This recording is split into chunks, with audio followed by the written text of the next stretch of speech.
এখানে খারিজি, আরে ভাই খারিজি কাকে বলা হয়েছে? আরে উল্টা বুঝতেছে রে ভাই, আরে ভাই এটাকে উল্টা বুঝতেছেন আপনি। আরে ভাই আমরা তো শয়তানের কথা বলতেছি। আরে ভাই আছে কোনো যুক্তি আছে এখানে? এখানে আমাদেরকে বসেন বসেন, আমরা মূল আলোচনা চলে যাচ্ছি। আমাদেরকে একটি বিষয় দেওয়া হয়েছে যে নামাজ সম্পর্কে আলোচনা করার জন্য। কি সম্পর্কে? এই যে দিকে মনোযোগ দেন, নামাজ সম্পর্কে আলোচনা করব। কি সম্পর্কে? নামাজ সম্পর্কে।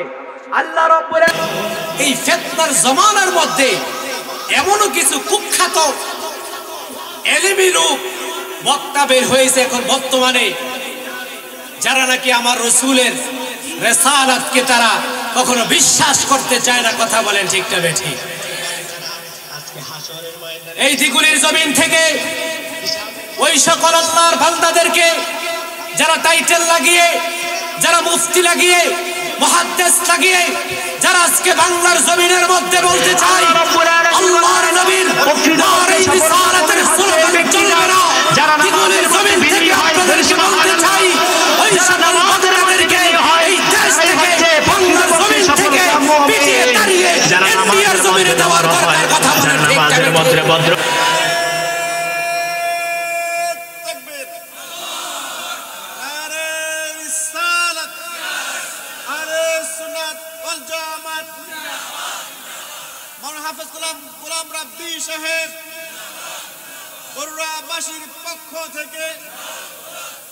শুনে রাখো মুসলমান, এই আওয়াজ, এই ভূমিকম্পে বাংলার মুসলমান দেশ স্বাধীন করে নাই। কথা বলেন ঠিক না বেঠিক?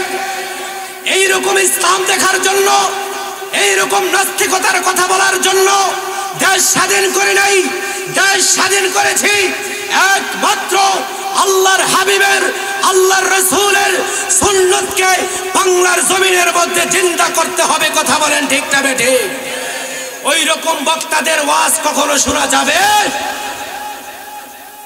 চিন্তা করছেন মুসলমান? দিন দিন আমাদের ঈমানকে কেমন ভাবে তারা ঢুকিয়ে নিয়ে যাচ্ছে। আর সাহায্য বিষয়, তুমি কি লেখাপড়া করেছো? তুমি বলতেছো নারে রিসালাত ফালতু স্লোগান, সেটা শিরকের স্লোগান।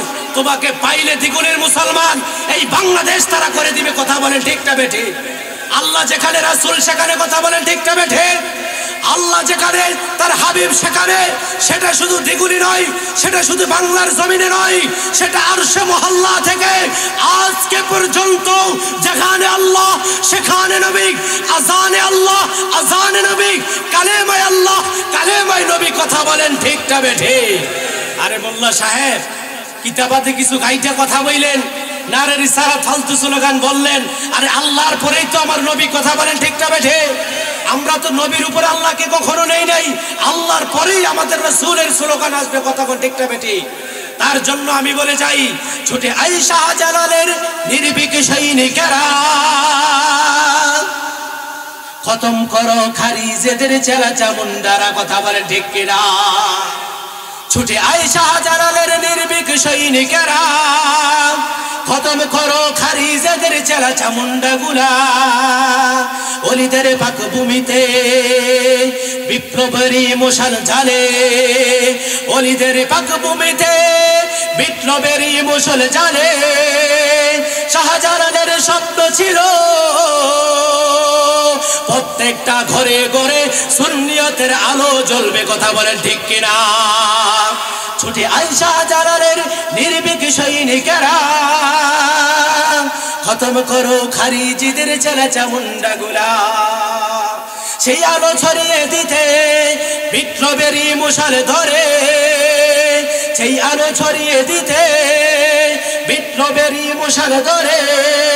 শাহজালালের বিদ্যাপীঠে নবী দুই বাসছে উড়ে। কথা বলেন ঠিক কিনা?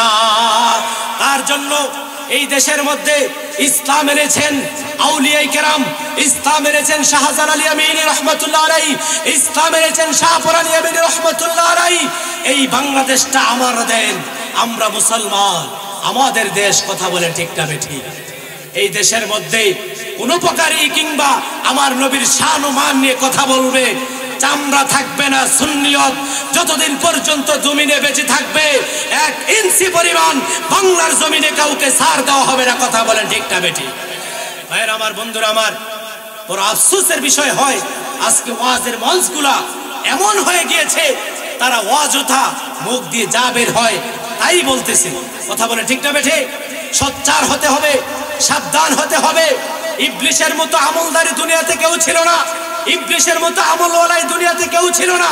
খুব সাবধান হতে হবে, সতর্ক থাকতে হবে। ইমাম যে তো চুরি না করতে পারে। কথা কন ঠিক না বেঠে?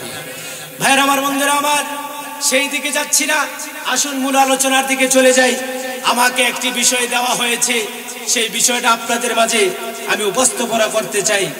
আলোচ্য বিষয় আমাকে একটি বিষয় দিয়েছে, যে নামাজের একটি বিষয় দিয়েছে,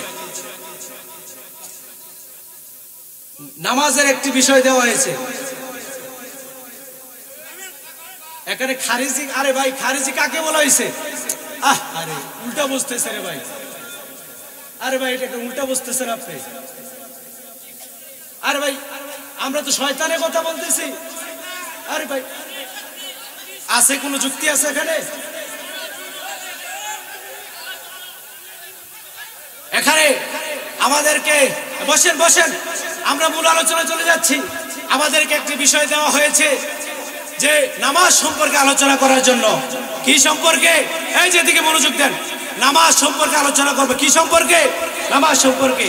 আল্লাহ রাব্বুল আলামিন বলেন, قد أفلح المؤمنون الذين هم في صلاتهم خاشعون। সুবহানাল্লাহ। আল্লাহ রাব্বুল আলামিন মুমিন বান্দাদেরকে দুনিয়ার জমিনের মধ্যে একমাত্র শুধুমাত্র সফলকাম মুমিন ওই ব্যক্তিদেরকে বলা হয়েছে। কোন ব্যক্তিটা?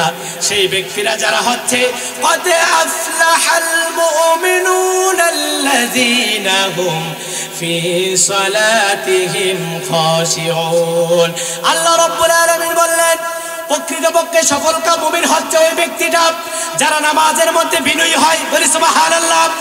যারা নামাজের মধ্যে বিনয়ী হয় তারাই হচ্ছে প্রকৃতপক্ষে সফলকাম মুমিন। যারা নামাজের মধ্যে নম্র হয়, যারা নামাজের মধ্যে ভদ্রতা হয়, তাদের মধ্যে সফলকাম মুমিন এই দুনিয়ার জমিনের মধ্যে আর কেউ হতে পারে না। কথা বলেন ঠিক কিনা? তার জন্য রব্বুল আলামিন বলেন, বুনিয়াল ইসলামু আলা খামসিন শাহাদাতি আল্লা ইলাহা ইল্লাল্লাহু ওয়া আন্না মুহাম্মাদান আবদুহু ওয়া রাসূলুহু ওয়া ইকামিস সালাতি ওয়া ইতাইজ যাকাতি ওয়াল হজ্জি ওয়া সাওমি রমাদান। জিকার মেরে বলে সুবহানাল্লাহ। আল্লাহ রাব্বুল আলামিন পৃথিবীর সকল মানুষদেরকে এমন একটি বিষয় দিয়ে আমাদের সকলকে, এমন একটা বিষয় দিয়ে আমাদের সকলকে আল্লাহ রাব্বুল আলামিন দুনিয়ার জমিনের মধ্যে আমাদেরকে বলতেছেন, যারা প্রকৃতপক্ষে মুমিন বান্দা হয়ে যাবে তাদের জন্য একমাত্র শুধুমাত্র বুনিয়াল ইসলাম আলা খামসিন। যারা প্রকৃতপক্ষে মুসলমান তাদের জন্য মহান রব্বুল আলামিন সর্বপ্রথম বলেছেন, বুনিয়াল ইসলাম আলা খামসিন শাহাদাতিন আল্লা ইলাহা ইল্লাল্লাহু ওয়া আন্না মুহাম্মাদান আবদুহু ওয়া রাসূলুহু। চিৎকার মেরে বলি সুবহানাল্লাহ। আল্লাহ রাব্বুল আলামিন বলেন, সর্বপ্রথম দুনিয়ার জমিনের মধ্যে যেই ব্যক্তিটা ঈমান আনার পরে সর্বপ্রথম আমাদের জন্য যে বিষয়টা দরকার সেই বিষয়টা হলো আমাদের জন্য নামাজ। নামাজ, নামাজ চিল্লায় পড়ে সুবহানাল্লাহ।